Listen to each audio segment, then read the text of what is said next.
Hello, in this video I want to show you how to use a Cleave rule in Warhammer Underworlds.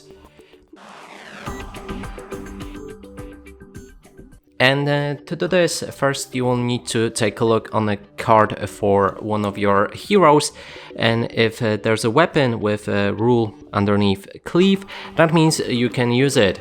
And you'll be using it during a fight, and what it does when somebody tries to defend, the defense with the shield on the roll doesn't count. So that means if for example, this guy, I'm not sure if he defends on the shield, but if he tries to defend and rolls on the shield, normally it would be a success, but when the Magor has a Cleave, it won't be the success, so that means he needs to take that damage. And that's it for this video. Hope you like it. Please consider subscribing to our channel, leave a like and a comment below.